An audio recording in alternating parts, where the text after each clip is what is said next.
வணக்கம், என் பேர் முத்துராஜ். நான் வந்து இப்போ சென்னையிலேருந்து தான் வரேன். இப்போ வர்மா வந்து நான் படிக்க முடியுமா இல்லைன்னு எனக்கு தெரியாது.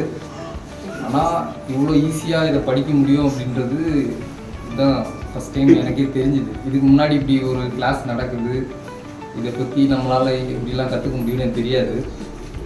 நான் வரும்போதே பயந்துக்கிட்டே வந்தேன். வர்மா கிளாஸ்னால் எப்படி இருக்கும், என்னென்னலாம் சொல்லுவாங்க, எப்படி நம்ம ஈஸியாக கற்றுக்க போகிறோம்னு நினச்சேன். ஆனால் எவ்வளோ ஈஸியாக கற்றுப்பேன் அப்படின்னு எனக்கு தெரியவே இல்லை. ஆனால் அவ்வளோ ஈஸியாக சொல்லி கொடுத்தாரு ஒருத்தருக்கு மாஸ்டர். அதே மாதிரி காலையில் வரும்போது அடித்து பிடிச்சி வருவேன். இப்போது இது வரைக்கும் நான் ஐடி போனேன், அப்புறம் ஐடி ஏசி மெக்கானிக் படிச்சிருந்தேன், டிப்ளமோ கார் எலக்ட்ரிக்கல் ஒன்று படிச்சிருந்தேன்.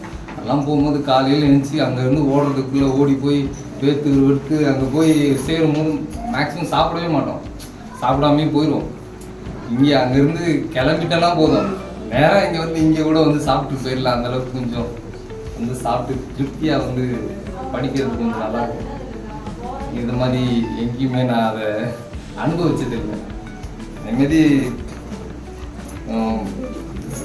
இப்போ இதை படிப்போம் நான் எதிர்பார்க்கவே இல்லை ஃபஸ்ட்டு. ஏன்னா லைஃப்பில் இதுக்கு மேலே நம்ம படிக்க முடியாதுன்னு நினச்சிட்டு இருந்தேன். ஆனால் இப்போ இது படித்தது எனக்கு பெருமையாக இருக்குது. தேங்க்ஸ் ஃபஸ்ட்டு மாஸ்டருக்கு ரொம்ப தேங்க்ஸ். அது ஃபுல் அண்ட் ஃபுல் நம்மளுக்கு தமிழில் கற்றுக்கும் போது அது இன்னும் ரொம்ப ஈஸியாக இருக்குது. இதே நான் இங்கிலீஷில் படிச்சோம்னா சத்தியமாக அடிச்சாங்க, காப்பி அடிச்சுட்டு தான் போயிருக்கேன். கண்டிப்பாக தமிழில் நம்ம பாரம்பரியத்தை கற்றுக்கும் போது அது ரொம்ப ஈஸியாக மைண்டில் மனப்பாடமாக இருக்குது. தேங்க்யூ.